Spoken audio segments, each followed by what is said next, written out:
Good morning, Year 5s, and it is the final English lesson before half term. We've made it. We're nearly there anyway, one more day. So this morning we are going to be finishing our stories that we've been writing based on cosmic or based on science fiction writing. And as you know, like yesterday, whether or not you've based it on cosmic or if you've tried to continue the story of cosmic, however you've done it, doesn't matter as long as you're writing in the style of a science fiction writer. Okay, so obviously as it's Friday, we are going to finish start the session by finishing off our week of spelling. So we're going to have a spelling test. So as always, if you've got an adult or a family member present who can help you, that would be brilliant. If not, you need to test yourselves. Record the score, let us know on Tapestry, and if you get any wrong, make a note of those, and we'll need to give them a little bit more practice just so they're lodged in the brains. So if you'd like to pause this video now, then hop back on it, and I'm going to talk you through the writing for today. So good luck with the spellings. Okay, right. Hope the spellings went well, Year 5. Now, in a second, I'm going to show you some more modelled writing that I've done based on cosmic.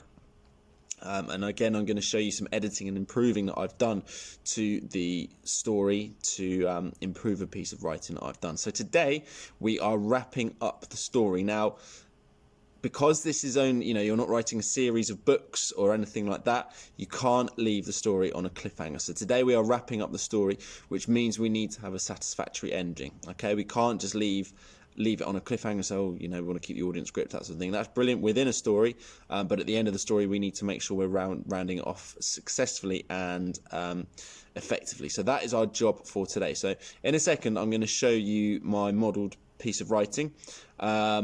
And we're going to talk through what I've done, and we're going to look at some of the edits and improvements that I've made. So we're going to be using the same success criteria today. So it's a third lesson on using that success criteria.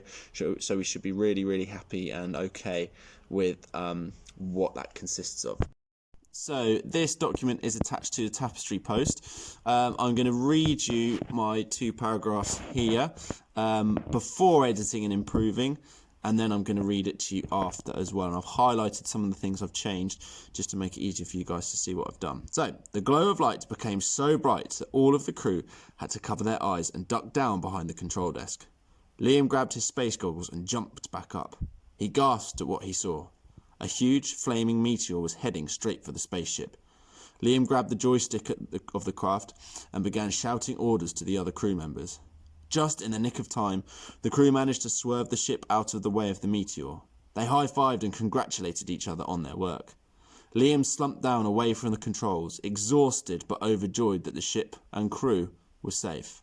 "Now, time to head for home, I reckon," announced Max with a grin. Okay, so that was my first draft. That was the first piece of writing that I did. I then read through it and I made some changes. So I'm going to read you the edited and improved version. Suddenly, the glow of light became so bright that all of the crew had to cover their eyes and duck down behind the control desk. Thinking quickly, Liam grabbed his space goggles and jumped back up, semicolon. He gasped at what he saw. A huge, flaming meteor was heading straight for the spaceship. Without losing a second more, Liam grabbed the joystick of the craft and began shouting orders to the other crew members. Just in the nick of time, the crew managed to swerve the ship out of the way of the meteor. Cheering wildly, they high-fived and congratulated each other on their work. Liam slumped down away from the controls, exhausted but overjoyed that the ship and crew were safe. "Now, time to head for home, I reckon," announced Max with a grin. So, what I've focused on here is a big focus in our success criteria this week, and we're thinking about adverbials and phrases and subordinate clauses to go at the start of sentences to help link sentences together and also to add detail. So we've got suddenly. Now remember what I said on our Zoom call yesterday, that adverbials, we're thinking about place, we're thinking about time, and we're thinking about how things have happened. So suddenly, that is giving an indication time-wise of how the glow of light became so bright. So suddenly the glow of light became so bright that all of the crew had to cover their eyes. So that is giving an indication of time. So all of a sudden, this has appeared. Okay? And just by adding that one word we make that first sentence sound a lot more powerful. Okay, and then we've got, we're talking about how in terms of the adverbial here. So what is happening is Liam is grabbing his space goggles and jumping back up.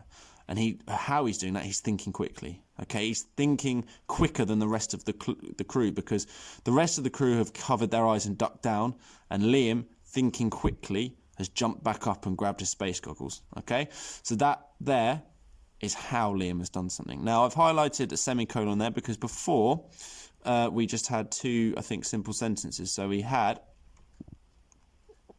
Liam grabbed his space goggles and jumped back up.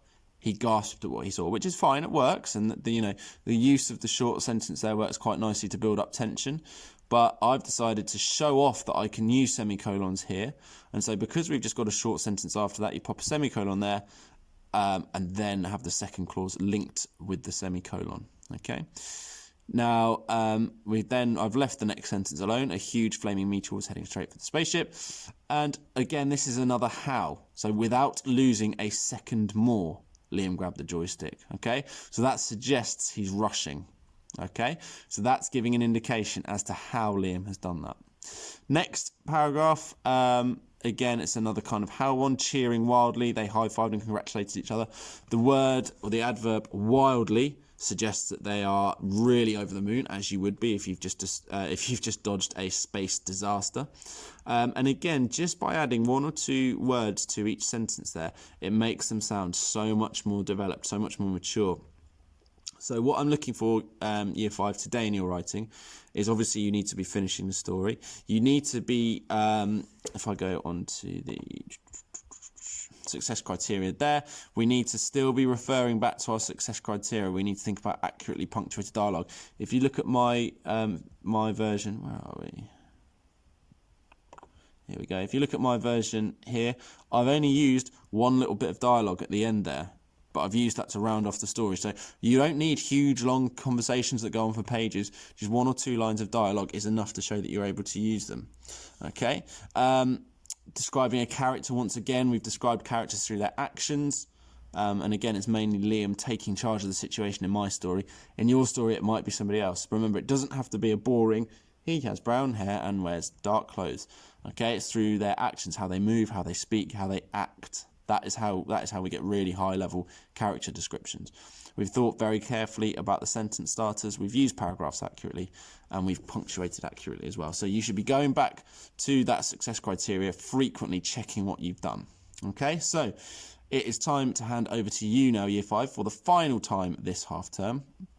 You are going to be finishing off your sci-fi stories today, thinking really carefully about the success criteria and particularly about how you're starting your sentences.